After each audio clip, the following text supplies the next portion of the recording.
Hello everybody, Kyle here. I am now going to review the complete season 4 part 1 volume 1 of Stranger Things. Um I watched all of volume 1 on Friday, and I wanted to just give my little review of just the whole volume 1 in general.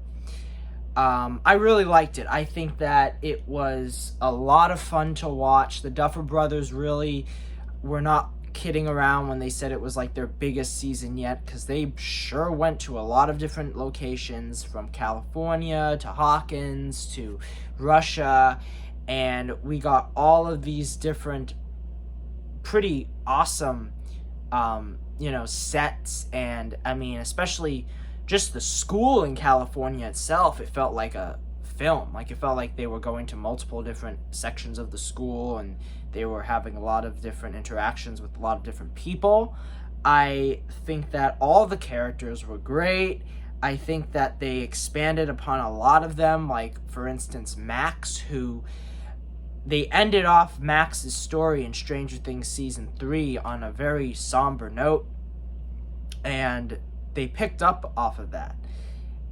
And they really let that play into her character this season.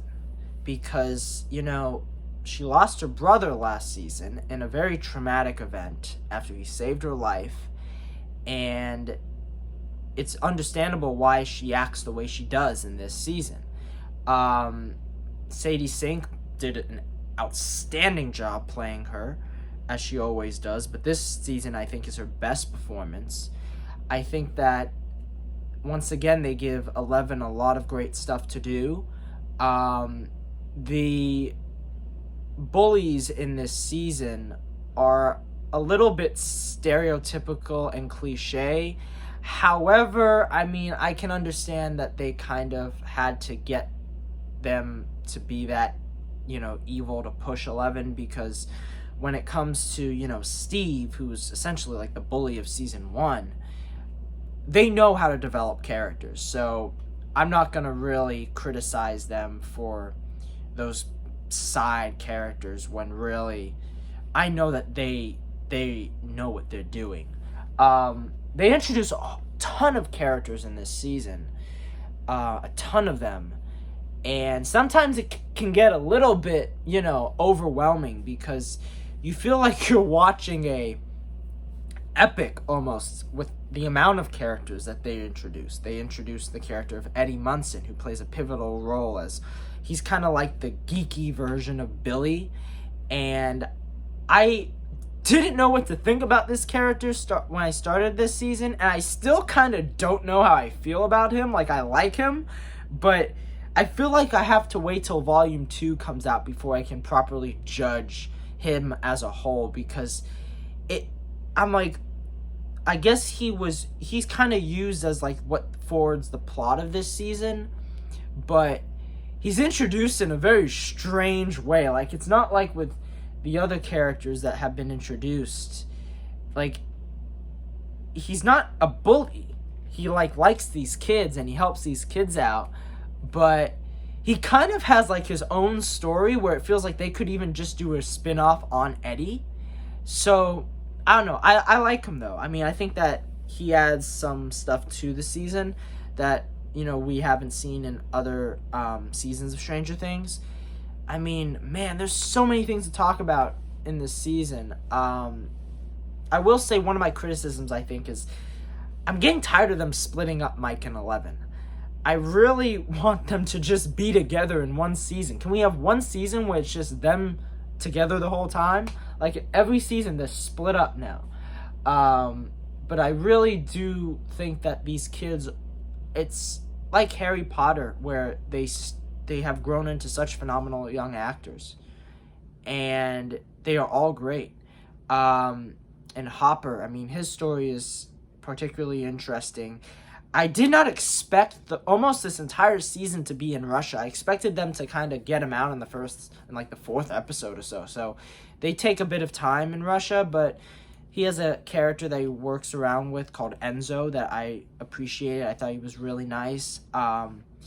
The the horror factor of this show kind of plays a huge part this season, and it's almost like a Nightmare on Elm Street type of slasher, and the villain, known as Vecna, is this, Freddy Krueger-esque type of baddie, and he is very good. Like, he really, I think, is designed well, and he's very spooky, and he proves to be a great villain for the series. They tend to do this thing at the, I think, midway point of Volume 1, where Eleven then kind of does a trip down memory lane, where she kind of experiences flashbacks to her past, and it kind of takes away from the present day Eleven, because, like, the rest of half of the Volume 1, the latter half, is mostly centered around Eleven's past and not necessarily her present. So I'm hoping that when Volume 2 comes out, they're past the past part, and then we can see more of Eleven in the present day. But they needed to get to a certain point and reveal a certain thing.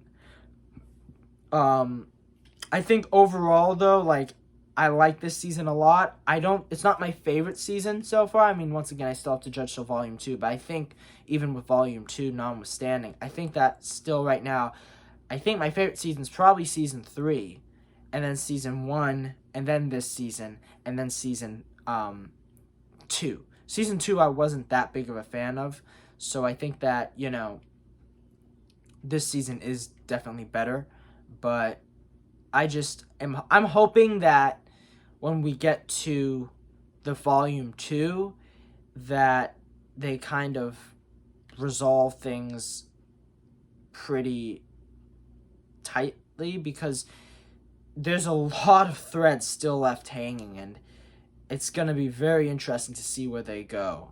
I, for one, was very happy to watch it all in one day. I don't know, I did this with Stranger Things Season 3, but Stranger Things is so much fun to binge. It really is, and they give us a lot to work with and a lot of characters to fall in love with, and I think, once again, like, Robin was my favorite character of Season 3. She might still be my favorite character of Season 4. She's just great. And, I mean, the music is awesome. Both the score and the use of soundtrack.